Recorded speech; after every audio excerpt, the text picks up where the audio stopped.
தமிழ்நாட்டினுடைய பெரம்பலூர் மாவட்டத்திலிருந்து ஒரு குறிப்பிட்ட தொலைவில் அமைந்துள்ள ஒரு அழகிய கிராமத்தில் கழிப்பு கழித்த பட்டு புடவை மற்றும் பட்டு வேஷ்டியை எடுத்த ஒரு வாலிபர் அவருடைய உறவினர்கள் கையில் கொடுத்த பிறகு ஏற்பட்ட அதிபயங்கர அமானுஷ நிகழ்வை தாங்க முழுமையாக பார்க்க போகிறோம்.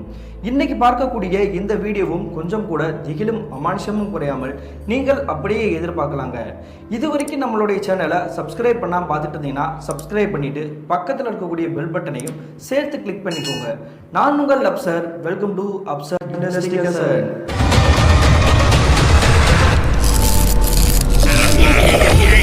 நான் ஏற்கனவே சொன்ன மாதிரி தமிழ்நாட்டினுடைய பெரம்பலூர் மாவட்டத்திலிருந்து ஒரு குறிப்பிட்ட தொலைவில் அமைந்துள்ள ஒரு அழகிய கிராமத்தில் கிட்டத்தட்ட 2013 காலகட்டத்தில் நடந்த ஒரு திகில் நிகழ்வு தாங்க இன்றைய நிகழ்வு. இந்த சம்பவத்தை நமக்கு மின்னஞ்சல் மூலியமாக ஷேர் பண்ணியது விக்கி அப்படின்றவர் தாங்க. இது இவருக்கு நடந்துச்சான்னு பார்த்தீங்கன்னா இல்லைங்க, இவருடைய சித்திக்கும் சித்தப்பாவிற்கும், அதாவது இவங்களுடைய வீட்டில் நடந்ததாங்க இந்த சம்பவம்.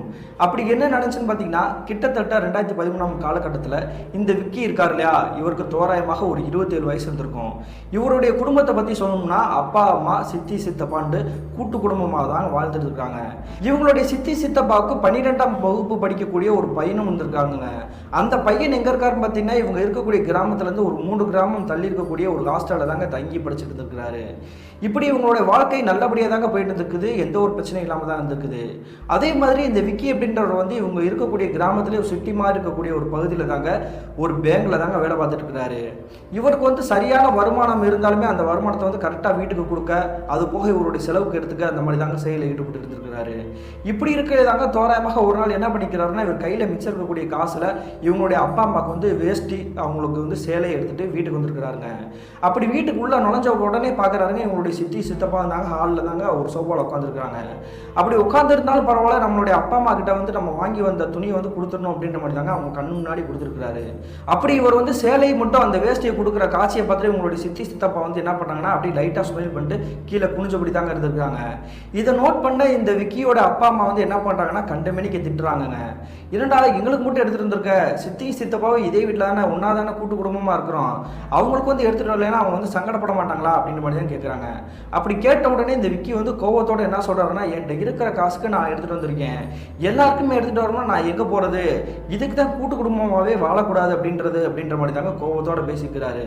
இதை கேட்ட உடனே உங்களோட சித்தி சித்தப்பா வந்து என்ன சொல்கிறாங்கன்னா, அதெல்லாம் ஒன்றும் பிரச்சனை இல்லைப்பா, நாங்கள் பார்த்துக்குறோம், உன் கையில் இருக்கிற காசுக்கு வந்து என்ன வாங்கணுமோ அதை வந்து நீ வாங்குவேன்றது எனக்கு தெரியும், அதெல்லாம் ஒன்றும் பிரச்சனை கிடையாது அப்படின்ற மாதிரி தாங்க சிரிச்சுட்டு அவங்க வந்து ரூம்குள்ளே போயிட்டாங்க. அப்படி இருவரும் ரூம்குள்ளே போன பிறகு வந்துட்டு இந்த விக்கியோட அப்பா அம்மா வந்து கண்டமேனிக்கு திட்ட ஆரம்பிச்சிட்டாங்க. நீ வந்து எங்களுக்கு மட்டும் தான் வாங்கிட்டு வரேன்றது வந்து பிரச்சனை கிடையாது, அப்படி வாங்கிட்டு வந்திருந்த அப்படின்னா வந்துட்டு எங்களுக்கு வந்து வரைவா வந்து கொடுத்துருக்க வேண்டியதானே, இப்படி உன் சித்தி சித்தப்பாக்கு முன்னாடி அப்படி வந்து கொடுத்து அசிங்கப்படுத்துவ, அவங்க வந்து நம்மளை என்ன நினைப்பாங்க, கூட்டு குடும்பம்னா எல்லாமே இருக்கதாண்டா செய்யும், எல்லாத்தையும் பார்த்து அனுசரித்து நடந்து கூட அப்படின்ற மாதிரி தாங்க கண்டிச்சுக்கிறாங்க. அதன் பிறகு தாங்க இந்த விக்கிக்கே ஒரு விஷயம் வந்து புரிய வந்திருக்குது. தன்னுடைய சித்தி சித்தப்பாக்கு வந்துட்டு அவங்களுக்கு வந்து வேஷ்டி துணிகள் வந்து எடுத்து கொடுக்கல அப்படின்னாலுமே வந்துட்டு மறைவா நம்மளுடைய அப்பா அம்மா கிட்ட கொடுத்துருந்தோம் அப்படின்னா வந்துட்டு இனி யாரும் இந்த கெட்ட பேரே வந்திருக்காது, இப்படி கூட்டு குடும்பத்தில் நம்மளும் அனுசரித்து தான் போகணும் அப்படின்ற மாதிரி தாங்க புரிய வந்திருக்குது. ஆனால் இவர் கையில் வந்து இருந்த காசுக்கு தாங்க இவங்களுடைய அப்பா அம்மாவுக்கு வாங்கிட்டு வந்திருக்கிறாரு, மீதி இவர்கிட்ட காசே இல்லை. இவர்கிட்ட மீதி இருக்கக்கூடிய அந்த காசு வந்து எதுக்காக கொஞ்சம் சில்லறையாக சேர்த்து வச்சிருக்காரு அப்படின்னா, வாரத்துக்கு ஒரு முறை வந்து படத்துக்கு போகிறது வந்து வழக்கங்க. அதே சமயத்தில் தாங்க கிட்டத்தட்ட 2013 காலகட்டத்தில் ஆரம்பம், அதாவது தல அஜித் நடித்த ஒரு படம் தான் ரிலீஸ் ஆயிருக்குது. அந்த படத்துக்காக செகண்ட் ஷோ போகணும் அப்படின்றக்காக தாங்க இவருடைய நண்பர்கள்ட்ட ஆல்ரெடி பேசி வச்சுருந்துருக்கிறாரு. இப்படி நம்ம வந்து படத்து போகக்காக பிளான் போட்டு வச்சுருக்கோம், அந்த காசில் வந்து இவங்களுக்கு வந்து துணி எடுத்துகிட்டு வந்துட்டோம் அப்படின்னா வந்துட்டு நம்ம என்ன பண்ணுறது, நம்ம ஆல்ரெடி பேசி வேற வச்சுட்டோமே, போகலை அப்படின்னா வந்துட்டு எல்லாருமே சங்கடப்படுவாங்க அப்படின்ற மாதிரி தாங்க நினச்சிட்டு இருக்கிறாரு. அதே மாதிரி கிட்டத்தட்ட அன்றைய இரவு வந்துட்டு இரவு தோராயமாக ஒரு 11 மணிக்கு செகண்ட் ஷோ படத்துக்கு போகலாம் அப்படின்ற மாதிரி தாங்க அவங்களுடைய வீட்டிலேருந்து கிளம்பி போகிறாரு. அப்படி இவருடைய வீட்டில் இருக்கக்கூடிய இவருடைய பைக்கை எடுத்துக்கிட்டு இவருடைய நண்பருடைய வீட்டுக்கு போயிட்டாருங்க. அப்படி வீட்டுக்கு போயிட்டு அவரையும் ஏற்றிக்கிட்டு தியேட்டருக்கே போய் படம் பார்த்துட்டு கிட்டத்தட்ட தோராயமாக ஒரு 3 மணிக்கு தாங்க இவருடைய வீட்டுக்கு கிளம்பி வரலாம் அப்படின்ற மாதிரி வந்துட்டு இருக்காங்க. அந்த சமயத்தில் இவர் வந்துட்டு இருக்கும்பொழுதே இவங்களுடைய கிராமப்புற சாலையில் வந்துட்டு ஏதோ ஒரு விஷயம் வந்துட்டு பலன்னு தெரிஞ்சுக்குது. என்னடா அது ஏதோ வித்தியாசமாக தெரியுது அப்படின்ற மாதிரி தாங்க இவங்களுடைய வண்டியை வந்து டக்குன்னு வந்து ஸ்டாப் பண்ணி நிப்பாட்டிக்கிறாங்க. அப்படி நிப்பாட்டின பிறகு பார்க்குறாங்க, இவங்க இருக்கக்கூடிய இடத்துல வந்து கொஞ்சம் தூரத்தில் தள்ளி தாங்க சுடுகாடு இருந்திருக்குது. குறிப்பிட்டு சொல்லணும்னா அந்த இடம் வந்து ஒரு சுடுகாட்டோட முச்சந்தி தான். அந்த முச்சந்திக்கிட்டே ஒரு சில்வர் தட்டில் தாங்க பட்டு புடவை மற்றும் பட்டு வேஷ்டி மட்டும் இல்லாமல் ஏதோ ஒரு உணவு வகைகள்லாம் எடுத்து வச்சிருக்கிறாங்க. அந்த காட்சியை பார்த்த உடனே இந்த விக்கின்றவர் வந்து என்ன பண்ணிக்கிறாருன்னா இவருடைய நண்பரை வந்து கூட வாடா அப்படின்னு பண்ணிட்டாங்க. பக்கத்தில் நெருங்கி 2 பேர் போய் பார்க்குறாங்க. அப்படி 2 பேர் போய் பார்க்கும் பொழுது இவங்க நினச்சது வந்து சரிதாங்க. அந்த தட்டில் வந்து பட்டு புடவை, பட்டு வேஷ்டி மற்றும் ஒரு அசைவ உணவுகள்லாம் இருந்துருக்குதுங்க. இதை பார்த்த உடனே இவருடைய நண்பர் வந்து என்ன சொல்கிறாருன்னா, யாரோ வந்து கழிப்பு கழிச்சிட்டு போயிருக்காங்கடா, நமக்கு எதுக்கு வா போகலாம் அப்படின்ற மாதிரி தாங்க இவருடைய கையை பிடிச்சி இழுத்துக்கிறாரு. உடனே வந்து இந்த விக்கி வந்து என்ன யோசிக்கிறாருன்னா, ஒரு நிமிஷம் இருடா, எனக்கு வேற ஏதோ ஒரு விஷயம் தோணுது, நான் அதை வந்து யோசிக்கிறதுக்குள்ள நீ வந்து அவசரப்படுத்தாத அப்படின்ற மாதிரி தாங்க ஒரு நிமிஷமா வந்து திங்க் பண்ணிட்டு இருக்கிறாரு. என்னடா ஆச்சு, இந்நேரத்தில் வந்து எதுக்கு திங்க் பண்ணிட்டு இருக்க, உனக்கு என்ன பிரச்சனை அப்படின்ற மாதிரி இவருடைய நண்பர் கேட்டுக்கிறாரு. அந்த சமயத்தில் தாங்க இவர் சொல்லக்கூடிய விஷயத்தை கேட்டு இவருடைய நண்பருக்கு தூக்கி வாரி போட்டுக்குது. அப்படி இந்த விக்கின்றவர் வந்து என்ன சொல்லிக்கிறாருன்னு பார்த்தீங்கன்னா, என்னுடைய சித்தி சித்தப்பாக்கு வந்துட்டு நான் வேஷ்டி சேலை வந்து எடுத்து கொடுக்காமட்டேன், அவங்க வந்து மன வருத்தத்தில் இருக்காங்களா, இன்னும் கிட்டத்தட்ட ஒரு வார காலகட்டத்தில் அவங்களுக்கு வந்து திருமண நாள் வேற வரப்போகுது.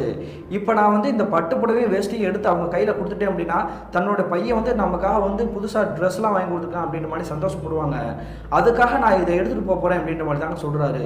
இதை கேட்ட உடனே மிரண்டு போயிட்டாருங்க இவருடைய நண்பர். அதன் பிறகு தாங்க புரிய வைக்கிற மாதிரி வந்து விஷயத்த சொல்ல ஆரம்பிச்சிருக்கிறாரு. இது வந்து இறந்து போனவங்களுக்காக கழிப்பு கழிக்கக்கூடிய செயலை தாங்க செஞ்சுட்டு போயிருக்காங்க, இந்த துணியெல்லாம் நம்ம வந்து எடுத்து யூஸ் பண்ணக்கூடாதா, அதுவும் உன்னோட சித்தி சித்தப்பாக்கன்னு வேற சொல்கிற, அவங்க வந்து வயசானவங்க, இந்த மாதிரி தப்பான செயலாம் செய்யாது அப்படின்ற மாதிரி தான் சொல்கிறாங்க. இதை கேட்ட உடனே விக்கி வந்து கொஞ்சம் கூட அக்செப்ட் பண்ணவே கிடையாது. என்னடா பேசிட்டு இருக்கிற, என் கண்ணு முன்னாடி வந்து புதுசாக துணிமணிகள் இருக்குது, அதை விட்டுவிட்டு தப்பு எதுலாம் நான் யோசிச்சுட்டு இருக்க முடியாது, நான் இது ரெண்டையும் எடுத்துகிட்டு போகிறேன்டா, என்னோட சித்தி சித்தப்பாக்கு வந்து நாளைக்கு காலையிலே போய் ஒப்படைக்க போகிறேன் அப்படின்ற மாதிரி தாங்க சொல்கிறாரு. இதுக்கு மேலே உன்னுடைய விருப்பம், இதை வந்து நான் தலையிடலை அப்படின்ற மாதிரி தாங்க இவருடைய நண்பர் வந்து கோபத்தோடு இருந்துருக்கிறாரு. அதன் பிறகு இந்த விக்கின்றவர் வந்து என்ன பண்ணிக்கிறாருன்னா, அந்த பட்டு புடவையும் அந்த பட்டு வேஷ்டி மட்டும் எடுத்துகிட்டு மற்ற அந்த உணவு வகைகள்லாம் இருக்கு இல்லையா, அது புறமே அதே இடத்துல தாங்க இருந்துருக்குது. இந்த 2 துணிகளை மட்டும் எடுத்துகிட்டு இவருடைய பைக் எடுத்துகிட்டு அவருடைய நண்பரை வந்து அவருடைய வீட்டிலேயே ட்ராப் பண்ணியிருக்கிறாங்க. அப்படி ட்ராப் பண்ணி விட்டது மட்டும் இல்லாமல் அங்கே இருக்கக்கூடிய நண்பர் வந்து மறுபடியும் விக்கியவா சொல்கிறாரு, நீ பண்ணுறது வந்து மிகப்பெரிய தப்பு மாதிரி தெரியுது, ஒழுங்காக அதை எங்கே எடுத்து அங்கேயே போட்டுட்டு உன்னோட வீட்டுக்கு போ, இல்லைன்னா பின்னாடி வந்து பெரிய பிரச்சனை வர வாய்ப்பு இருக்குடா அப்படின்ற மாதிரி தாங்க பயத்தோட சொல்லிக்கிறாரு. இதை கேட்ட விக்கி என்ன சொல்கிறாருன்னா, நீ சொல்கிறது வந்து எனக்கு ஒன்றுமே புரியல, நம்ம வந்து யாருமே இல்லாத நேரத்துலான அந்த பட்டு புடவையும் வேஷ்டியும் எடுத்தோம், இதை வந்து எவன் கேட்க போகிறா அப்படின்ற மாதிரி தான் கேட்குறாருங்க. உடனே அவருடைய நண்பர் வந்து என்ன சொல்கிறாருன்னா, நான் வந்து மனுஷங்களை நினச்சி சொல்லலை, ஆனால் இந்த பட்டு புடவையும் அந்த பட்டு வேஷ்டியும் வந்துட்டு யாருக்காக வச்சுருக்காங்களோ அந்த ஆண்மக்கள் வந்து கோபத்தோடு இருக்கும், அதுக்கு நீ துரோகம் பண்ணி தாண்டா அதோட துணிகளை தாண்டா நீ எடுத்துகிட்டு வந்திருக்கிற, அதனால தான் பின்னாடி பிரச்சனை வரும்னு சொன்னேன், நீ பார்த்து நடந்துக்கோ அப்படின்ற மாதிரி சொல்கிறாரு. இதை கேட்ட விக்கி வந்து மறுபடியும் பயங்கரமாக சிரிக்கிறாருங்க. இவருக்கு வந்து பேய்கள் மீது அமானுஷங்கள் மீது நம்பிக்கையே கிடையாதுன்னு நம்புறதாங்க. அதனால தான் நான் இதெல்லாம் வந்து எடுத்துகிட்டு போகிறேன், எவன் வந்து என்னை வந்து என்ன பண்ணுறான் பார்த்துக்கிறேன் அப்படின்ற மாதிரி தாங்க அந்த 2 துணிகளை எடுத்துக்கிட்டு இவருடைய பைக் எடுத்துகிட்டு இவருடைய வீட்டுக்கு கிளம்பி வந்துருக்காருங்க. அப்படி வீட்டுக்கு வந்த பிறகு இவர் கையில் வச்சிருக்கக்கூடிய அந்த பட்டு புடவை பட்டு வேஷ்டியை வந்து இவருடைய ரூமில் தாங்க வச்சிருக்கிறாரு. இவருடைய வீட்டை பற்றி சொல்லணும் அப்படின்னா வந்து ஒரு பிளாட்டில் கட்டப்பட்டிருக்கக்கூடிய ஒரு பெரிய வீடு தாங்க. இவருடைய சித்தி சித்தப்பாக்குன்னு தனியாக ஒதுக்கப்பட்ட ஒரு ரூமும், இந்த விக்கிக்குன்னு தனியாக ஒரு ரூமும், இவங்களுடைய அப்பா அம்மாக்குன்னு தனியாக ஒரு ரூம் இருந்திருக்குது. அது போக ஒரு ஹால் இருந்திருக்குது. முன்னாடி வந்துட்டு கேட்லாம் கிடையாதுங்க, அது பக்கத்துலேயே ஒரு முருங்கை மரம் இருந்திருக்குதுங்க. அந்த சமயத்தில் அவர் என்ன நினச்சிக்கிட்டாருன்னா, நாளைக்கு காலையில் வந்து விடிஞ்சதுக்கப்புறம் அவங்க கண்ணில் வந்து நம்ம அந்த பட்டு புடவை வேஷ்டியை வந்து காட்டுவோம், பார்த்தாங்கன்னா ரொம்ப சந்தோஷப்படுவாங்க அப்படின்ற மாதிரி தாங்க நினச்சிட்டு இவர் வந்து தூங்க ஆரம்பிச்சிருக்கிறாரு. மறுநாள் காலையில் விடிஞ்ச பிறகு இவங்களுடைய சித்தி சித்தப்பா வந்து காஃபி குடிக்கிறதுக்காக வந்துட்டு ஹாலோட மையப்பகுதியில் அங்கே இருக்கக்கூடிய சோஃபாவில் உட்காந்துருக்காங்க. அப்படி உட்காந்துட்டு இருக்கும் பொழுது இந்த விக்கி அப்படின்றவர் வந்து என்ன பண்ணுறாருன்னா, சித்தி சித்தப்பா நீங்கள் 2 பேரும் கண்ணை மூடுங்க அப்படின்ற மாதிரி சொல்கிறாங்க. உடனே அந்த இருவருமே வந்து டக்குன்னு கண்ணை மூடிக்கிறாங்க. கண்ணை மூடின உடனே அவங்களுடைய கண்களுக்கு முன்னாடி இந்த பட்டு புடவை பட்டு வேஷ்டியை வந்து காமிச்சிருக்கிறாங்க. இப்போ கண்ணை திறந்து பாருங்க அப்படின்னு சொல்லும் பொழுது அவங்க இருவரும் பார்த்துட்டு இப்படி மிரண்டு போயிட்டாங்க. என்ன காரணம் பார்த்தீங்கன்னா, இவருடைய கையில் வச்சிருக்கக்கூடிய பட்டு புடவையும் சரி பட்டு வேஷ்டியும் சரி விலை உயர்ந்ததாக தாங்க தெரிஞ்சிருக்குது. இவ்வளோ பெரிய கிஃப்ட்டை வந்து நீ எப்படிதான் எங்களுக்காக வாங்கிட்டு வந்து அப்படின்ற மாதிரி தாங்க கேட்டுட்டு ஆனந்தத்தில் மிரண்டு போய் பார்த்துட்டு இருக்கிறாங்க. அதே மாதிரி இவங்களுடைய அப்பா அம்மாவும் பக்கத்தில் வந்துட்டு நெருங்கி வந்துட்டாங்க. என்னடா, நான் கூட அன்னைக்கு வந்துட்டு நீ சொல்லிட்டு வந்து ஏன் மாதிரி போவேன்னு நினச்சேன், ஆனால் எனக்கு வாங்கிட்டு வந்தது கூட ரொம்ப கம்மியான காசில் வாங்கிட்டு வந்த, ஆனால் உன் சித்திக்கு சித்தப்பாக்கு வந்துட்டு காசு கூட உள்ள பொருளே வாங்கிட்டு வந்துட்டியாடா, நீ ரொம்ப நல்ல பையன்டா அப்படின்ற மாதிரி தாங்க வாழ்த்தி இருக்கிறாங்க. அதன் பிறகு வந்துட்டு இந்த விக்கி அப்படின்றவர் வந்து இவங்களுடைய சித்தி சித்தப்பாவை வந்து பார்த்துட்டு என்ன சொல்கிறாருன்னா, கிட்டத்தட்ட இன்னும் ஒரு 4-5 நாளில் வந்து உங்களுக்கு வந்து திருமண நாள் வரப்போகுது இல்லையா, அந்த திருமண நாள் அன்னைக்கு வந்து இந்த பட்டு புடவை மட்டும் பட்டு வேஷ்டியை தான் நீங்கள் வந்து கட்டணும், இது ஏன் மேலே சத்தியம் அப்படின்ற மாதிரி தாங்க இந்த விக்கி வந்து சிரிச்சுக்கிட்டே சொல்லியிருக்கிறாரு. அதே மாதிரி இந்த சித்தி சித்தப்பா வந்து அக்செப்ட் பண்ணிக்கிறாங்க. இப்படி கிட்டத்தட்ட ஒரு நாள் காலகட்டங்கள் கடந்திருக்கும். அன்றைய இரவு தோராயமாக 11 மணி இருந்திருக்குங்க. அந்த சமயத்தில் இந்த விக்கியோடைய அப்பா அம்மா வந்து அவங்களுக்குன்னு ஒதுக்கப்பட்டிருக்கக்கூடிய ரூமில் வந்து தூங்கிட்டு இருக்கும்பொழுது இவங்களுடைய கதை வந்து தட்டுற மாதிரி சத்தம் கேட்குது. அந்த சத்தத்தை கேட்ட உடனே திறந்து பார்க்குறாங்க. எதிர்ப்புத்தில் யார் இருக்காருன்னு பார்த்தீங்கன்னா இந்த விக்கியோடைய சித்தியும் சித்தப்பா வந்தாங்க. என்னாச்சும்மா, எதுவும் பால் எது வேணுமா, தூக்கம் வரலையா அப்படின்ற மாதிரி கேட்குறாங்க. அதெல்லாம் ஒன்றும் பிரச்சனை இல்லை, எங்களுடைய ரூம் கிட்ட வந்து பாருங்க, பயங்கரமாக துர்நாற்றம் வீசுது அப்படின்ற மாதிரி தான் சொல்கிறாங்கங்க. உடனே இந்த விக்கியோடைய அப்பா அம்மா வந்து என்ன பண்ணுறாங்கன்னா இவங்களுடைய சித்தி சித்தப்பாவுடைய ரூம் கிட்டே நெருங்கி போகிறாங்க. அப்படி ரூம் விட்ட காலை வச்ச அடுத்த நிமிஷம் எங்களுக்கு வந்து குடலே பறிட்டு இருக்குதுங்க. அந்த அளவுக்கு பயங்கரமான துர்நாற்றம் அடிச்சிருக்குது. அந்த துர்நாற்றம் வந்து உதாரணத்துக்கு எப்படி இருக்குன்னு சொன்னா இடத்தை எடுத்தால் எப்படி இருக்கும் அதே மாதிரி தாங்க ஒரு மோசமான துர்நாற்றம் அடிச்சிருக்குது. உடனே இந்த விக்கியோடைய சித்தி சித்தப்பா என்ன சொல்றாங்கன்னா காலையிலேருந்தே இந்த துர்நாற்றம் வந்து வீசிட்டு இருக்குது. ஆனா காலையில கூட ஓரளவுக்கு தான் இருந்துச்சு. ஆனா இரவு நேரம் ஆக ஆக வந்து அந்த ஸ்மெல் வந்து பயங்கரமா வீசுது, என்ன பண்றதுனே தெரியல அப்படின்ற மாதிரி தாங்க ஒரு மாதிரியா பார்த்துருக்குறாங்க. அதன் பிறகு இந்த விக்கியோடைய அப்பா அம்மா வந்து என்ன சொல்றாங்கன்னா, சரி நீங்க எதுக்கும் கவலைப்படாங்க, நாளை காலையில வந்து ஜாமான்களை கூட ஒதுங்க வச்சோம்னா உள்ளுக்குள்ள எலி மாட்டி எதுவும் செத்து போய் கிடந்துச்சுன்னா கண்டுபிடிச்சி தூக்கி போட்டுடலாம் அப்படின்ற மாதிரி தாங்க சொல்றாங்க. அதன் பிறகு இந்த விக்கியோடைய சித்தி சித்தப்பா வந்து ஹாலோட மையப்பகுதியில் ஒரு பாயை வச்சு படுத்து தூங்கியிருக்கிறாங்க.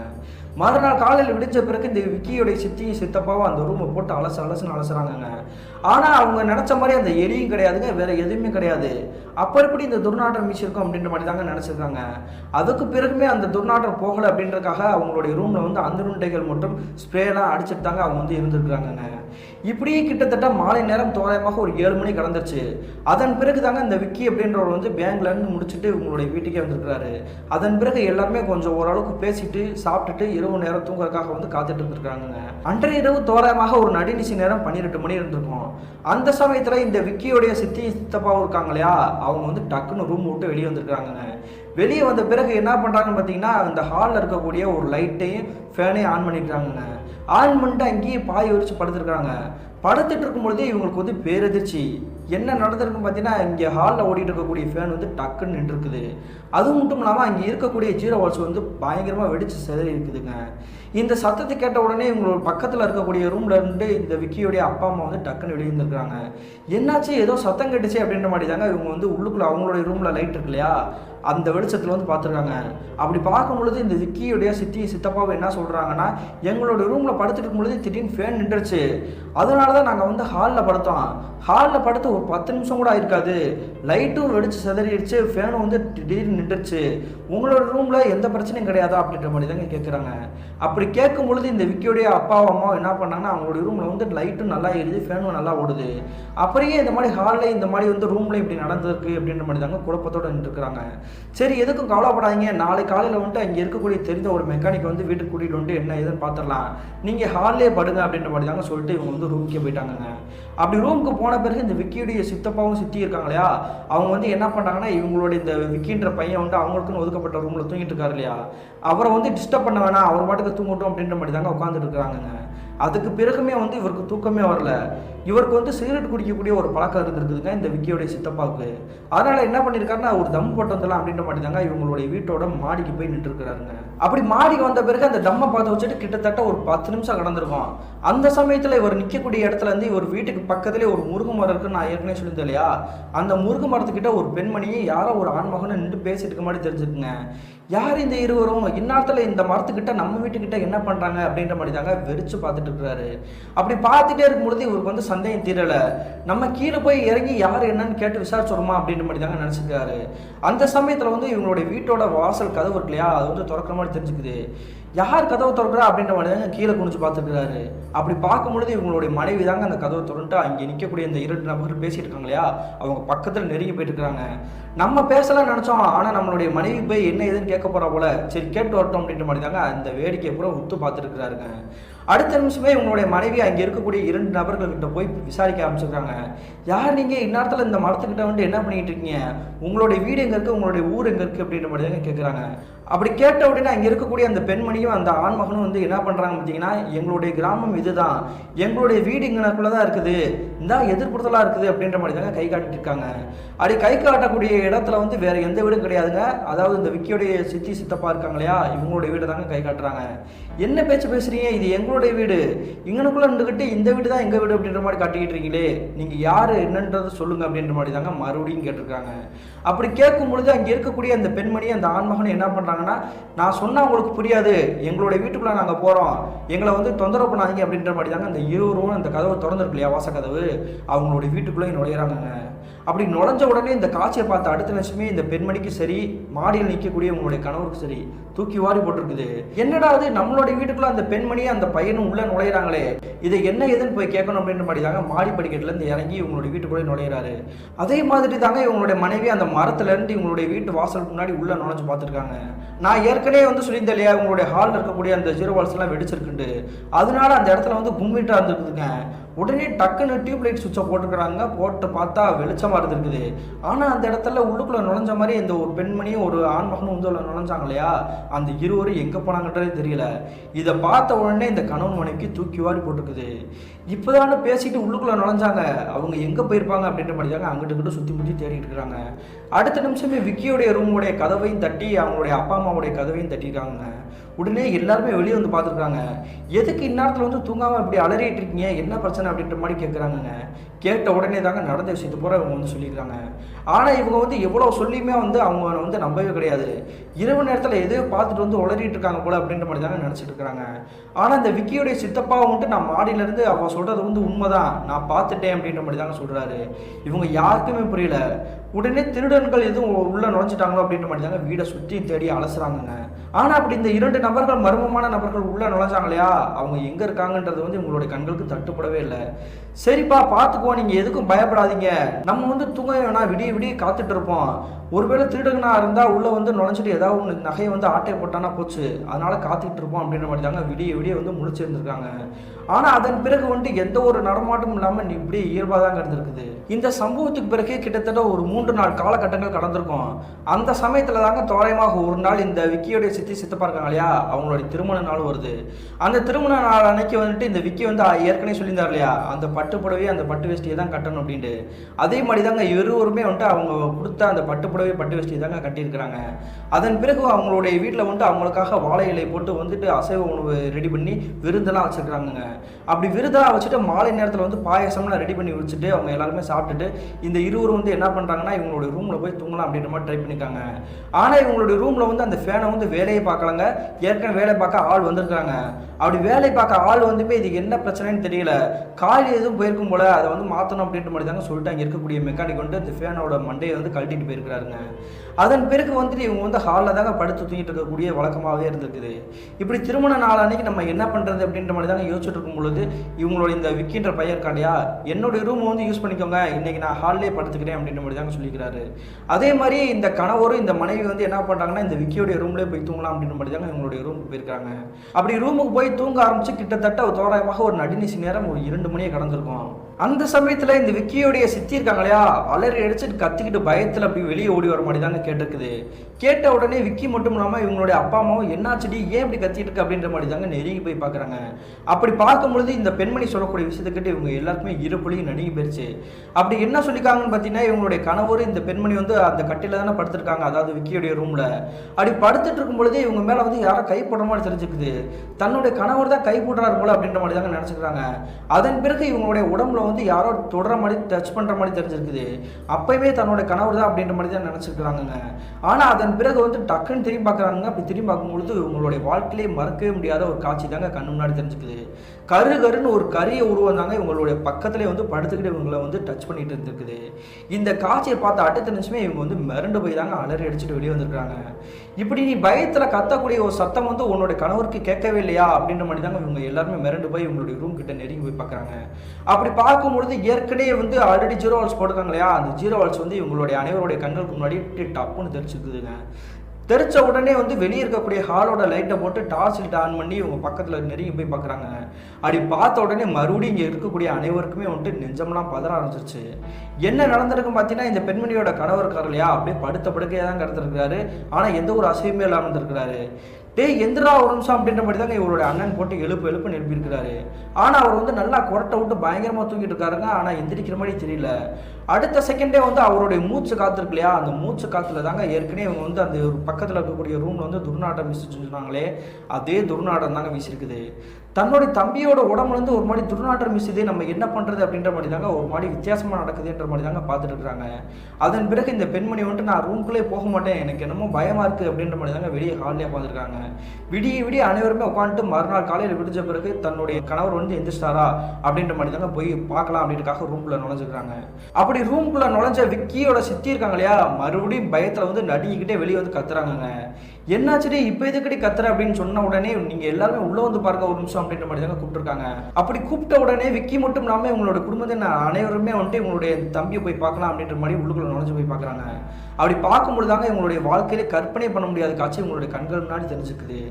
என்ன நடந்திருக்கு பார்த்தீங்கன்னா, இவங்களுடைய இந்த விக்கியுடைய சித்தி இருக்காங்க இல்லையா, அவங்களுடைய கணவர் வந்து படுத்த படுக்கையாக தாங்க கிடந்திருக்கிறாரு இப்பயுமே. அப்படி படுத்த படுக்கையாக இருக்கிறது மட்டும் இல்லாமல் அவருடைய உடம்பு எல்லாமே வந்துட்டு சொறியாக பிடிச்ச மாதிரி தாங்க கண்ணை கரையன் கருப்படிச்ச மாதிரி இருந்திருக்குது. அது மட்டும் இல்லாமல் உடம்பு முழுக்க வந்துட்டு கருப்பு எண்ணெய் தேய்ச்சா எப்படி பிசு பிசுன்னு இருந்திருக்கும் மை மாதிரி மண்ணா, அந்த மாதிரி தாங்க ஒரு மாடியாக வந்துட்டு கொலை கொலன்றது இருக்குது. என்னடா அது இவ்வளோ கொடூரமாக இருக்குது, எப்படி இப்படி நடக்க வாய்ப்பில்லை அப்படின்ற மாதிரி தாங்க அனைவருமே வந்துட்டு மிரண்டு போய் பார்த்துருக்காங்க. அப்படி பார்க்கும் பொழுதே இவங்களுடைய இந்த விக்கியோடைய சித்தப்பாவுடைய கூட பிறந்த அண்ணன் இருக்கார் இல்லையா, அவரை வந்துட்டு தன்னுடைய தம்பியை வந்து எப்படியாவது காப்பாற்றி ஆகணும் அப்படின்ற மாதிரி தாங்க அவருடைய கையை பிடிச்சி தூக்க ட்ரை பண்ணிக்கிறாரு. அப்படி தூக்க ட்ரை பண்ண உடனே வந்துட்டு அவர் வந்துட்டு பயத்தில் வந்து நடுங்க ஆரம்பிச்சிருக்கிறாருங்க இவருடைய தம்பி. என்னை தொடாதீங்க, எனக்கு உடம்பெல்லாம் வலிக்குது, என்னுடைய முதுகை வந்து யாரோ பிடிச்சி அமுக்கிரமா இருக்குது, என்னால் ஒரு நிமிஷம் கூட எந்திரிக்க முடியல, சொறியா இருக்குது அப்படின்ற மாதிரி தாங்க அவர் வந்துட்டு ஊன அழுதுருக்கிறாருங்க. இதை பார்த்த அனைவருக்குமே வந்துட்டு ஆடி போயிட்டாங்க. அதன் பிறகு எல்லாருமே வீட்டை விட்டு வெளியே வந்துட்டாங்க. வெளியே வந்த பிறகு நமக்கு தெரிந்த யாராவது மருத்துவரை வந்து போய் பார்க்கறது நல்லது, தன்னுடைய தம்பி வந்து எப்படியா கூட்டிட்டு போகணுமே அப்படின்ற மாதிரி தானே இவருடைய ரூமுக்கு போய் மறுபடியும் கூப்பிட்டுருக்காரு. என்னால் இந்த இடத்த விட்டு தயவு செஞ்சு வர முடியாதுண்ணா, நீங்கள் யாராவது ஒரு டாக்டர் வந்து நம்மளுடைய வீட்டுக்கே கூட்டிட்டு வாங்க அப்படின்ற மாதிரி சொல்கிறாருங்க. அடுத்த நிமிஷமே இந்த விக்கியோடைய அப்பா வந்து என்ன பண்ணாருன்னா, இவருக்கு தெரிந்த ஒரு டாக்டர் இருந்திருக்காருங்க, அந்த டாக்டருக்கு கால் பண்ணி பேசியிருக்கிறாரு. அப்படி பேசின உடனே அந்த டாக்டர் வந்து என்ன சொல்லியிருக்காருன்னா, நான் வெளியூர் போயிருக்கேன், அதனால என்கிட்ட ஒர்க் பண்ணக்கூடிய நர்ஸ் ஒருத்தவங்க இருக்காங்க, அவங்களை வந்து நான் அனுப்பிச்சி விட்றேன், அவங்ககிட்ட என்ன தேவை என்ன பிரச்சனைன்றா சொல்லுங்க, எல்லாமே சரி பண்ணி கொடுப்பாங்க அப்படின்ற மாதிரி தான் சொல்றாரு.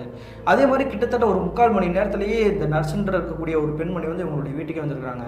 அப்படி வீட்டுக்கு வந்த பிறகு இவங்க இந்த பெண்மணியோட கணவரை வந்து பார்த்துருக்காங்க. பார்த்த உடனே அவங்களுமே மிரண்டு போயிட்டாங்க. வாழ்நாளில் இப்படி ஒரு காட்சி நான் வந்து பார்த்ததே கிடையாது, ஏன் இந்த மாதிரி இருக்கிறாரு அப்படின்ற மாதிரி தாங்க யோசிச்சுட்டே இருக்கிறாரு. என்னுடைய வாழ்நாளில் இந்த மாதிரி ஒரு காட்சியை பார்த்ததே இல்லை, இவருக்கு எத்தனை நாள் அப்படி இருக்குது அப்படின்ற மாதிரி தான் கேட்குறாங்க இந்த நர்ஸுன்ற பெண்மணி. உடனே இவங்களுடைய குடும்பத்தினர் வந்து என்ன பண்ணுறாங்கன்னா, எத்தனை நாள்லாம் கிடையாதுமா, நேற்று இரவு வந்து தூங்க போனவன் காலையில் எந்திரிச்சு பார்க்கும்பொழுது இந்த மாதிரி வந்து ஒரு கொடூரமான ஒரு தோட்டத்தோடு இருக்கிறான், எப்படி இப்படி நடக்க வாய்ப்பே இல்லையே அப்படின்ற மாதிரி தான் நாங்கள் வந்து பார்த்துட்டு உங்களை வந்து கால் பண்ணி கூப்பிட்டுருக்கோம் அப்படின்ற மாதிரி சொல்கிறாங்கங்க. அதன் பிறகு இந்த நர்ஸ் வந்து என்ன சொல்கிறாங்கன்னா, அதாவது இந்த விக்கியோடைய சித்தப்பா இருக்கார் இல்லையா, ஏதாவது சாப்பிடக்கூடிய சாப்பாடு வந்து ஃபுட் பாய்சன் ஆகிருக்கலாம், அதனால தான் உடம்புக்கு சேராமல் அலர்ஜி மாதிரி வந்திருக்குது, நீங்கள் எதுக்கு கவலைப்படாதீங்க, நான் மருந்து மாத்திரைகள் எழுதி தரேன், அதை வந்து போட்டுக்கிட்டு இருங்க சரியாயிரும் அப்படின்ற மாதிரி தாங்க சொல்லியிருக்கிறாங்க. அப்படி மருந்து மாத்திரைலாம் எழுதி கொடுத்துட்டு கிட்டத்தட்ட 1 வார காலகட்டத்தில் டாக்டர் வந்து ஊருக்கு வந்துடுவார். அப்படி ஊருக்கு வந்த பிறகு நீங்கள் வந்து ஆஸ்பத்திரிக்கு கூட்டிட்டு வாங்க அப்படின்ற மாதிரி தாங்க சொல்லிட்டு இவங்களோட வீட்டை விட்டு கிளம்பி போயிருக்கிறாங்க. அப்படி அந்த நர்ஸ் சொல்லிட்டு கிளம்புன பிறகு வந்து என்ன பண்ணுறாங்கன்னா, கிட்டத்தட்ட ஒரு 3 நாட்களாக அவங்க எழுதி கொடுத்த மருந்து மாத்திரைகள் எல்லாமே கொடுத்துட்டு இருக்காங்க. ஆனால் இன்னொரு விஷயம் சொல்லணும் அப்படின்னா வந்துட்டு, இந்த விக்கி அப்படின்றவர் வந்து அன்பளிப்பாக அந்த பட்டு சட்டை பட்டு வேஷ்டி வந்து எடுத்து கொடுத்தாரு இல்லையா, அந்த ட்ரெஸ்ஸை தாங்க அவர் இப்போ வரைக்கும் போட்டே இருந்துருக்காருங்க. கிட்டத்தட்ட ஒரு 3 நாள் குளிக்கவே கிடையாது. அவருக்கு ட்ரெஸ்ஸை சேஞ்ச் பண்ணலாம் அப்படின்ற மாதிரி அவங்களுடைய மனைவியோ அல்லது வேற யாரோ பக்கத்தில் வந்தாலே எனக்கு உடம்பெல்லாம் புண்ணு மாதிரி வலிக்குது, யாரும் என்னை தொடாதீங்க அப்படின்ற மாதிரி தாங்க மிரண்டு போய் ஓன் அழுதுருக்கிறாருங்க. ஆனால் இவங்களுடைய மனைவி வந்து அந்த சம்பவத்துக்கு மறுநாளே அந்த சேலையை வந்து தூக்கி ஒரு பக்கத்தில் வந்துட்டு கடாச்சி இருக்கிறாங்க. இப்படி கிட்டத்தட்ட ஒரு 3 நாட்கள் கழித்து இவங்களுடைய மனைவி வந்து என்ன பண்ணுறாங்கன்னா, தன்னுடைய கணவனுக்கு வந்து சாப்பாடு விட்டலாம் அப்படின்ற மாதிரி தாங்க இவங்களுடைய ரூம் கிட்ட நெருங்கி போயிருக்கிறாங்க. அப்படி ரூம் கிட்ட நெருங்கி போன பிறகு சாப்பாடை ஒரு தட்டில் எடுத்துகிட்டு ஒரு ஸ்பூனில் எடுத்துகிட்டு இவங்களுடைய கணவருக்கு வந்து ஊட்டி விட்டுருக்காங்க. அப்படி ஊட்டிட்டு இருக்கக்கூடிய அடுத்த செகண்டே இவங்களுடைய வாழ்க்கையில் மறுபடியும் மறக்கவே முடியாத காட்சி கண்கள் முன்னாடி தெரிஞ்சுக்குது. அடுத்த செகண்டே வந்துட்டு ஐயோ அப்படின்ற மாதிரி தாங்க கத்தி அலறி இருக்கிறாங்க. என்னாச்சரி மறுபடியும் என்ன பிரச்சனை அப்படின்ற மாதிரி தாங்க அங்கே இருக்கக்கூடிய உறவினர்கள் வந்து கேட்டிருக்காங்க. அப்படி கேட்கும்போது எதிர்ப்புறத்தில் இருக்கக்கூடிய ஒரு காட்சி வந்து டக்குன்னு கை காட்டி காட்டுறாங்க. அப்படி காட்டின உடனே அங்கே இருக்கக்கூடிய நபர்கள் அனைவருமே பார்த்துட்டு மிரண்டு போயிட்டாங்க. என்ன நடந்ததுன்னு பார்த்தீங்கன்னா, இந்த பெண்மணி இவங்களுடைய கணவர் வந்து அந்த பெட்டில் இருக்காங்க இல்லையா, அதன் எதிர்ப்புறத்துலேயே தாங்க இவங்க ஆல்ரெடி வந்து வேணாம் அப்படின்னு சொல்றதுக்காக அந்த பட்டுப்புடவை வந்து கடாசி ஒரு பக்கத்தில் வந்து தூக்கி போட்டாங்க இல்லையா, துவைக்க போட்டுக்கலாம் அப்படின்ட்டு. அந்த படவை வந்து ஒரு மனிதர் உண்மையிலே கட்டிக்கிட்டு நின்றா எப்படி இருக்கும், அந்த மாதிரி தாங்க அப்படி கட்டின ரூபத்தில் வந்து அப்படி நின்றுட்டு இருக்குதுங்க. பட்டுப்புடவை எப்படி யாரோ ஒரு நபர் வந்து கட்டி நிற்கிற மாதிரி வந்துட்டு இப்படி தத்ரூபமாக நிற்கிது, இது எப்படி நடக்கும் அப்படின்ற மாதிரி தாங்க அனைவருமே மிரண்டு போய் ஆச்சரியத்தோடு பார்த்துட்டு இருக்கிறாங்க. அடுத்த செகண்டே அந்த பட்டுப்புடவை வந்து டக்குன்னு இப்படி கீழே வந்து சுருண்டு போய் விழுந்துருக்குங்க. விழுந்த உடனே ஏதோ ஒரு வித்தியாசமான கீச்சுன்னு சத்தம் கேட்டுருக்குது. சத்தம் கேட்ட உடனே அங்கிருந்து ஏதோ ஒரு நிழல் போல ஒரு கருன்னு கரிய உருவம். இது எல்லாமே நடக்கிறது பகல் டயத்தில் தாங்க. அந்த கரிய உருவம் வந்து என்ன பண்ணியிருக்குன்னு பார்த்தீங்கன்னா, இந்த விக்கியோடைய சித்தப்பா இருக்கார் இல்லையா, அவர் மேலேயே வந்து டக்குன்னு உள்ளுக்குள்ள வந்து டிசப்பியர் ஆகிற மாதிரி தெரிஞ்சுக்குதுங்க. இதை பார்த்ததுக்கு பிறகு தாங்க இவங்களுக்கு நடந்த விஷயம் கூட தெரிய வந்திருக்குது. இத்தனை நாளாக நம்மளுடைய குடும்பத்தில் வந்து ஏதோ ஒரு கெட்ட விஷயம் நடக்குதுன்னு நினச்சோம். ஆனால் இப்போ தான் புரிய வருது, ஏதோ ஒரு துஷ்டாவி நம்மளுடைய வீட்டில் வந்து குடியிருக்குது போல, அதனால தான் இப்படிலாம் நடக்குது அப்படின்ற மாதிரி தாங்க மிரண்டு போய் அனைவருமே பார்த்துட்டு இருக்கிறாங்க. இந்த பிரச்சனையை உடனடியாக நம்ம தீர்த்தாகணும் அப்படின்ற மாதிரி தெரிஞ்சுக்கிட்டு இந்த விக்கியோடைய அப்பா வந்து என்ன பண்ணுறாருன்னா, இவருக்கு தெரிந்த ஒரு மாந்திரிய தாந்திரியம் தெரிந்த ஒரு நபருக்கு வந்து கால் பண்ணுறாருங்க. அந்த மாந்திரியம் தாந்திரியம் தெரிந்த அந்த நபர் வந்துட்டு இவங்களுடைய குடும்பத்துக்கு வந்து ரொம்ப அட்டாச்மெண்ட்டாக இருக்கக்கூடிய நபர் தாங்க. அப்படி இவர் கால் பண்ணி விஷயத்த சொன்ன பிறகு அங்கே இருக்கக்கூடிய அந்த மாந்திரியம் தெரிந்த அந்த நபர் வந்து என்ன சொல்கிறாருன்னா, இப்போதைக்கு என்னால் வர முடியாது, நாளைக்கு தான் நான் ஊருக்கு வருவேன், உங்களுக்கு கெட்ட நேரமாக என்னன்னு தெரியல, இன்றைய ஒரு நாள் மட்டும் நீங்கள் வந்து உங்களுடைய தம்பியை வந்து பத்திரமா பார்த்துக்கோங்க, நாளைக்கு வந்து அவர் வந்து நான் முழுமையாக சரி பண்ணுறேன் அப்படின்ற மாதிரி தாங்க சொல்லிட்டு ஃபோன் வச்சுருக்கிறாருங்க. இன்றைய ஒரு நாள் மட்டும் நம்ம வந்து இவரை வந்து பத்திரமா பார்த்துக்கணும், நாளைக்கு அவர் சொன்ன மாதிரியே நம்ம நேரடியாக அங்கே கூட்டிகிட்டு போயிட வேண்டியதான் அப்படின்ற மாதிரி தாங்க யோசிக்கிறாங்க. அதே மாதிரி தாங்க அன்றைய பொழுதுபுறமே உங்களுடைய தம்பி வந்து பத்திரமா பார்த்துருக்குறாங்க. அன்றைய இரவு தோராயமாக நள்ளிரவு நேரம் ஒரு 2:30 மணி இருந்திருக்கும். அந்த சமயத்தில் இவங்களுடைய குடும்பத்தினர் அனைவருமே தனியாக ஒதுக்கப்பட்டிருக்கக்கூடிய ரூமில் தூங்கிட்டு இருக்காங்க. அப்படி தூங்கிட்டு இருக்கும் பொழுது இந்த விக்கியோடைய சித்தப்பா வந்து பார்த்துக்கிறதுக்காக இவங்களுடைய சித்தி வந்து பக்கத்துலேயே தாங்க படுத்து தூங்கிட்டு இருக்காங்க. அப்படி படுத்து தூங்கிட்டு இருக்கும்பொழுதே இவங்களுடைய கணவர் வந்துட்டு அலறி அடிச்சுக்கிட்டு இப்படி ஒரு மாதிரி ஓன் அழுதுகிட்டு இருந்தா இருக்கும். அந்த மாதிரி தான் அழுதுட்டு இருக்கிறாரு. என்னாச்சுன்னு தெரியல, திடீர் தன்னுடைய கணவர் வந்து அழுகிறாரு அப்படின்ற மாதிரி தாங்க டக்குன்னு எந்திரிச்சுக்கிறாங்க. எந்திரிச்ச உடனே பார்த்த உடனே வந்துட்டு இவங்க வந்து மிரண்டு போயிட்டாங்க. என்ன காரணம் பார்த்தீங்கன்னா, அப்படி அழுகக்கூடியது வந்து இவங்களுடைய கணவரே கிடையாதுங்க, யாரோ ஒரு பெண்மணி தாங்க இவங்க மேலே ஏறி உட்காந்துக்கிட்டு இவங்க வந்து அமுக்கி போட்டு தள்ளுற மாதிரி தாங்க ட்ரை பண்ணியிருக்குது. நம்ம மேலேயே ஏதோ ஒரு கரியுருவம் உட்காந்துருக்குது, இது யாராக இருக்கும் அப்படின்ற மாதிரி தாங்க அதுக்கிட்ட வந்துட்டு எப்படியா தப்பிக்கணும் அப்படிங்கிற மாதிரி ட்ரை பண்ணிக்கிறாங்க. ட்ரை பண்ணும் பொழுது அந்த கரியுருவம் வந்து இந்த பெண்மணி வந்து என்ன பண்ணிக்கலாம், அப்படி பிடிச்சி கீழே பிடிச்சி அமுக்கி கொள்ளுற மாதிரி ட்ரை பண்ணியிருக்குங்க. இந்த காட்சியை பார்த்துட்டு இருந்தால் பக்கத்தில் படுத்து கிடக்கக்கூடிய உங்களுடைய கணவர் வந்துட்டு ஓன்னு அழுக ஆரம்பிச்சிருக்கிறாரு. இப்படி இந்த வீட்டில் வந்து அழுகக்கூடிய சத்தம் கேட்குது அப்படின்ற மாதிரி தாங்க அனைவருமே மறுபடியும் லைட்டை போட்டுட்டு இவங்க ரூம் கிட்ட நெருங்கி வந்துருக்காங்க. அப்படி பார்க்கும் பொழுதே இவங்களுடைய வாழ்க்கையிலே மறக்கவே முடியாத காட்சி மறுபடியும் கண்கள் முன்னாடி தெரிஞ்சுக்குது. ஏற்கனவே பார்த்தாங்க இல்லையா ஒரு கரிய உருவம், அதே மாதிரி தாங்க 2 கரிய உருவங்கள் அந்த ரூம் விட்டு டக்குன்னு டிசப்பியர் ஆகிருக்குதுங்க. அப்போதாங்க மறுபடியும் உங்களுக்கு வந்து தெரிய வந்திருக்குது, இந்த வீட்டில் வந்து ஒரு துஷ்டாவி கிடையாது, 2 துஷ்டாவிகள் இருக்குது அப்படின்றதாங்க புரிய வந்திருக்குது. அதன் பிறகு வந்து லைட்டை போட்டு விடிய விடிய அவங்க வந்து காத்துக்கிட்டே இருந்திருக்காங்க. இவங்க இந்த சித்தி சித்தப்பா பார்த்துட்டு தான் இருந்திருக்காங்க. அந்த சமயத்திலேயே இங்கே பக்கத்தில் நிற்கக்கூடிய இந்த விக்கியோட முகம் வந்து குப்புன்னு வேர்க்க ஆரம்பிச்சிருக்குது. இப்போ நடக்கக்கூடிய எல்லா பிரச்சனைக்கும் ஒருவேளை நம்ம தான் காரணமாக இருப்போமோ அப்படின்ற மாதிரி தாங்க இந்த விக்கி ஒரு பக்கம் யோசிக்க ஆரம்பிச்சிருக்கிறாரு. என்ன காரணம் பார்த்தீங்கன்னா, எப்போ அந்த பட்டு புடவை பட்டு வசதி எடுத்துகிட்டு இவருடைய வீட்டுக்கு வந்து இவருடைய சித்திக்கு சித்தப்பாவுக்கு வந்து அன்பளிப்பாக கொடுத்தாரோ அதன் பிறகு தான் அந்த பிரச்சனை எல்லாமே ஆரம்பிச்சிச்சு. தன்னுடைய நண்பன் வந்து எவ்வளவோ வேணான்னு தடுத்தான், அதே மாரி தான் அதை வந்து சுடுகாட்டிலேருந்து எடுத்துகிட்டு வந்தோம். இப்போ நம்ம என்ன பண்ணுறது, இப்போ நடந்த விஷயத்துக்கு எல்லாமே நம்ம தான் காரணம் அப்படின்றத வந்து சொன்னோம் அப்படின்னு வந்து மாட்டிக்கிறோமே அப்படின்ற மாதிரி தாங்க அமைதியாகவே இருந்திருக்கிறாருங்க. அன்றைய இரவு அப்படியே கடந்துருச்சுங்க. மறுநாள் காலையில் விடிஞ்ச பிறகு இந்த விக்கியோடைய அப்பாவுடைய ஃபோன் நம்பருக்கு வந்து கால் பண்ணுறாருங்க அந்த அருளாக் சொல்லக்கூடிய நபர். நீங்கள் என்னையை தேடி வர வேணாம், நானே உங்களுடைய வீட்டுக்கு வந்து தேடி வரேன் அப்படின்ற மாதிரி தாங்க வந்திருக்கிறாருங்க. அப்படி வீட்டுக்கு வந்த பிறகு கிட்டத்தட்ட ஒரு அரை மணி நேரமாக தொடர்ந்து ரிச்சுவல் ஸ்டடி பண்ணிட்டு இருக்கிறாங்க. பூஜை புனஸ்காரங்களாம் பண்ணியிருக்கிறாரு. அப்படி பூஜையெல்லாம் பண்ண பிறகு இவங்களோட குடும்பத்தினர் அனைவருமே வந்துட்டு அந்த அருளாக் சொல்லக்கூடிய நபரை பார்த்து கேள்வி கேட்க ஆரம்பிச்சிருக்காங்க. எங்களோட குடும்பம் வந்து யாருக்கும் எந்த ஒரு கெட்டதும் நாங்கள் நினச்சதே கிடையாது, எல்லாருக்குமே முடிஞ்ச வரைக்கும் உதவி தான் செஞ்சுட்டு இருப்போம். எங்களோட குடும்பத்துக்கு ஏன் இந்த மாதிரி கஷ்டம் வரணும், நாங்கள் கூட ஆரம்பத்தில் நோய்வாய்ப்பட்டு தான் இந்த மாதிரி படுத்து கிடக்கிறோம் அப்படின்ற மாதிரி நினச்சோம். ஆனால் அவனை மட்டும் இல்லாமல் அவனுடைய மனைவியுமே வந்துட்டு போட்டு தள்ளுறதுக்காக 2 ஆண்மக்கள் வந்து இந்த வீட்டிலேயே வந்து சுற்றிட்டு இருக்குது. அது யார் என்னன்றதே எங்களுக்கு தெரியாது, எப்படியாவது எங்களை காப்பாற்ற சாமி, அது என்ன காரணன்றதை எங்களுக்கு தெரியணும் அப்படின்ற மாதிரி தாங்க எங்களுடைய குடும்பத்தினர் அனைவருமே கேட்டுருக்காங்க. அப்படி கேட்ட உடனே அங்கே இருக்கக்கூடிய அருள்வாக்கு சொல்லக்கூடிய அந்த நபர் வந்து என்ன சொல்கிறார், இதுக்கான காரணத்தை வந்து என்கிட்ட கேட்கறத விட எதிர்ப்புறத்தில் உட்காந்துருக்கக்கூடிய உங்களுடைய பையன்கிட்டே கேளுங்க அப்படின்ற மாதிரி தாங்க கை நீட்டி காட்டியிருக்கிறாருங்க. இப்படி காமிச்ச உடனே உங்களுடைய உறவினர்கள் அனைவருமே உங்களுடைய பையன் விக்கியை வந்து அப்படி ஒத்து பார்த்துருக்குறாங்க. நீங்கள் சொல்கிறது வந்து ஒன்றுமே புரியல சாமி, என்ன நடந்துச்சுன்னு கொஞ்சம் தெளிவாக சொல்லுங்கள் அப்படின்ற மாதிரி தாங்க பயத்தோடு கேட்குறாங்க. அப்படி கேட்ட உடனே இந்த விக்கி பண்ணார் இல்லையா, சுடுகாட்டில் போய் முச்சந்தியில் வந்துட்டு இந்த கழிப்பு கழித்து அந்த பட்டு புடவை பட்டு வேஷ்டி எடுத்துகிட்டு இருந்தது, அனைத்து விஷயமே அப்படியே வந்து போட்டு உடச்சிருக்கிறாருங்க. அதன் பிறகு தாங்க இவங்களோட குடும்பத்தினர் அனைவருக்குமே தெரிஞ்சிருக்கு தன்னுடைய பையன் பண்ணது எவ்வளோ பெரிய தப்பு அப்படின்றது.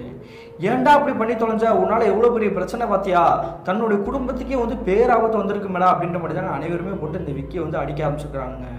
அதன் பிறகு அந்த அருள்வாக்கு சொல்லக்கூடிய நபர் வந்து என்ன சொல்கிறாருன்னா, சரி நடந்தது நடந்துருச்சு, இனி அடுத்து நடக்கக்கூடிய காரியத்தை வந்து நம்ம பார்ப்போம், நீங்கள் வந்து பெருசாக ஒன்றும் பண்ண வேணாம், அந்த ஆன்மாக்களுடைய ஊர் வந்து எங்கே இருக்குது, எந்த ஏரியாவில் இருக்குது அப்படின்றது வந்து உங்களுக்கு தெரியாது, அது எந்த திசைன்றது வந்து நான் சொல்கிறேன், அந்த திசைக்கு போய் பார்த்தீங்க அப்படின்னா வந்து அவங்களுடைய உறவினர்களே உங்களுடைய கண்களுக்கு தட்டுப்படுவாங்க, அதுக்கு பிறகு நான் சொல்லக்கூடிய விஷயத்தை வந்து நீங்கள் வந்து கேட்டுட்டு நீங்கள் திரும்ப இங்கே வாங்க அப்படின்ற மாதிரி தாங்க சொல்லியிருக்கிறாரு. அப்படி என்ன சொல்லியிருக்காருன்னு பார்த்தீங்கன்னா, அந்த ஆன்மாக்கள் இருக்கக்கூடிய திசை வந்து வடக்கு திசை, உங்களுடைய கிராமத்தோட எல்லை பகுதிகளாக இருக்குது, அந்த 2 பேருமே உங்களுடைய ஊரை சேர்ந்தவங்க தான், நீங்கள் இங்கே போய் நின்றா போதும் உங்களுடைய கண்களுக்கே தட்டுப்படக்கூடிய ஒரு நிகழ்வு நடக்க காத்திருக்கும் அப்படின்ற மாதிரி தாங்க இந்த அருள்வாக்கு சொல்லக்கூடிய நபர் சொல்லிக்கிறாரு.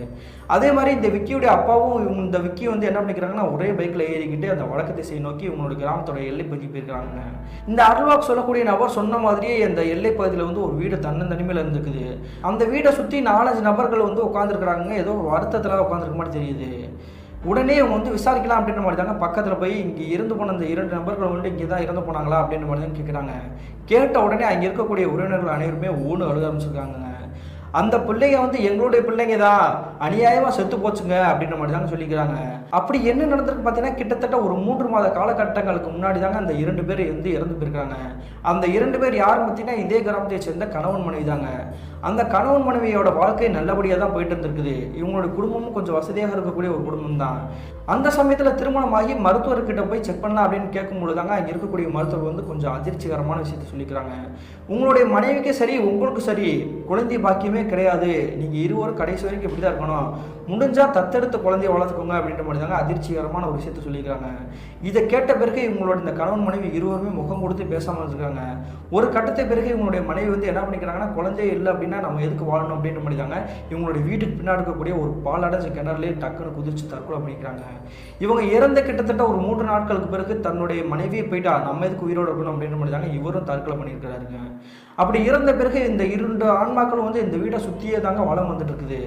அதனால தாங்க அந்த ஆவிகளுடைய ஆசைகள் வந்து அடக்காமல் இருக்குது, அதுகளுக்கு பிடித்த பொருளை வந்து நம்ம வந்து வாங்கி கொடுக்கணும் அப்படின்ற மாதிரி தாங்க கழிப்பு கழித்து பட்டு புடவை பட்டு வச்சுட்டு விலை உயர்ந்த இருக்கக்கூடிய ஒரு தரத்தில் வாங்கி கொடுத்துருக்காங்க. அப்படி கழிப்பு கழிச்சிட்டோம் அப்படின்னா வந்துட்டு அந்த ஆவிகளால் எந்த ஒரு பிரச்சனையும் கிடையாது, அதுக்கு வந்து நிம்மதியாக இருக்குங்க அப்படின்ற மாதிரி தாங்க இவங்களோட குடும்பத்தினரோட நம்பிக்கை. இப்படி நடந்த விஷயத்தை பூரா அந்த உறவினர்களே சொல்லி முடிக்கிறாங்க. அதன் பிறகு இந்த இருவரும் வந்து என்ன பண்ணுறாங்கன்னா, மறுபடியும் இவங்களுடைய வீட்டுக்கே வந்துருக்குறாங்க. அப்படி வீட்டுக்கு வந்த பிறகு அந்த அருள்வாக்கு சொல்லக்கூடிய நபர்கிட்ட அனைத்து விஷயங்களையும் சொல்லிக்கிறாங்க. இப்போ தெரியுதா அந்த 2 நபர்கள் வந்து எப்படி இறந்து போனாங்க, எவ்வளோ பாவப்பட்ட ஜென்மங்கள் அப்படின்ட்டு.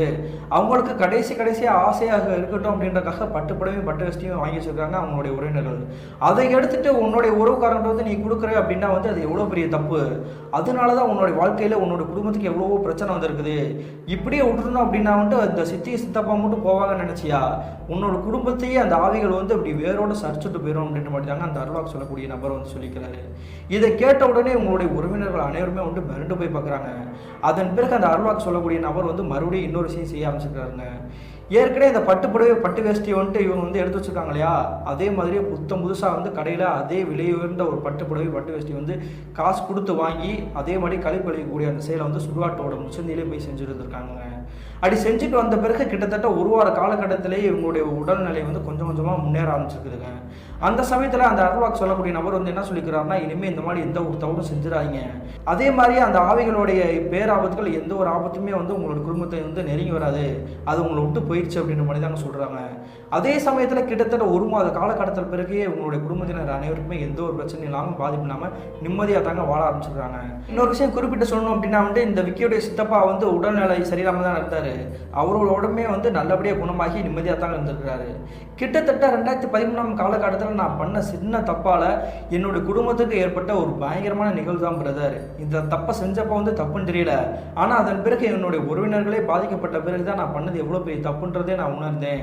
ஆன்மாக்கள் கிட்ட வந்து நம்ம வந்து எப்பயுமே துரோகம் பண்ணக்கூடாது அப்படின்றத வந்து நான் தெரிஞ்சுக்கிட்டேன். நான் எல்லாருக்கிட்டே மன்னிப்பு கேட்டேன்ற மாதிரி எல்லாருக்கிட்டே வந்து நான் அடிக்கடி சொல்லிக்கிட்டே தான் இருப்பேன். இப்போ வரைக்குமே வந்து நான் செஞ்சது தப்பு அப்படின்றத வந்து நான் உணர்ந்துட்டேன் அப்படின்ற மாதிரி தாங்க மன்னிப்பு கேட்டு முடிச்சிருக்கிறாருங்க இந்த ஸ்டோரியை. இந்த சம்பவத்தை நமக்கு மின்னஞ்சல் மூலியமாக ஷேர் பண்ணிய விக்கிக்கு ஒரு நன்றி சொல்லிக்கலாங்க. மீண்டும் இது போன்ற தரமான திரளான சுவாரஸ்யமான நிகழ்வுடன் உங்களை சந்திக்கும் வரை நான் உங்கள் அப்சர்.